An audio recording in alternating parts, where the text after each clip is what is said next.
हाफिज Quran 20 इजाफी marks case के फैसले से इख्तलाफ क्यों किया? जस्टिस शाहिद वहीद ने इख्तलाफी नोट जारी कर दिया। रिमार्क्स ये कि हाफिज कुरान केस में वो बातें ज़ेर बहस आईं जो केस का हिस्सा नहीं थी। जस्टिस शाहिद वहीद ने लिखा कि जस्टिस काजी फाइज ईसा और जस्टिस अमीनुद्दीन के फैसले से इत्तफाक नहीं करता। 20 इजाफी नंबर्स देने के मामले पर अटर्नी जनरल और PMDC जवाब जमा कराएं। जस्टिस शाहिद वहीद ने इख्तलाफी नोट में कहा कि बेंचेस तश्कील देना चीफ जस्टिस का इंतज़ामी इख्तियार है। सुप्रीम कोर्ट करार दे चुका कि चीफ जस्टिस ही बेंचेस बनाने का इख्तियार रखते हैं। जजेस बेंच की तश्कील पर एतराज़ नहीं उठा सकते। अगर जजेस को बेंच की तश्कील पर एतराज़ था तो वह केस सुनने से माजरत कर सकते थे।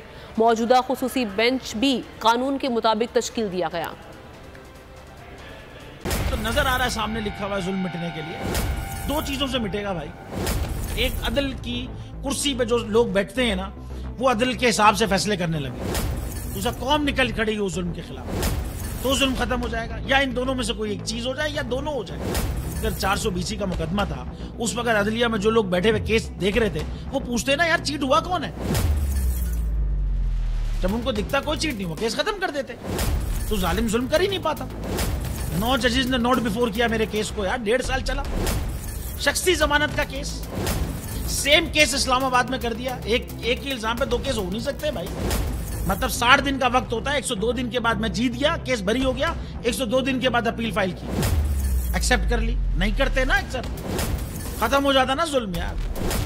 भरी अदालत में मुझे बरी कर दिया, फिर पता नहीं क्या हुआ 2.5 घंटे बाद का नोट बिफोर। मैं नहीं सुनता ये केस, खड़े रहते अपने फैसले पे, मिट जाता जुल्म। अल्लाह ताला ने बिठाया इन कुर्सियों पे इनको यार, ये अल्लाह ताला की तरफ से फैसले करने हैं। तो या तो ये फैसले आएंगे, जुल्म मिट जाएगा, या कौम खड़ी हो जाएगी जुल्म के खिलाफ।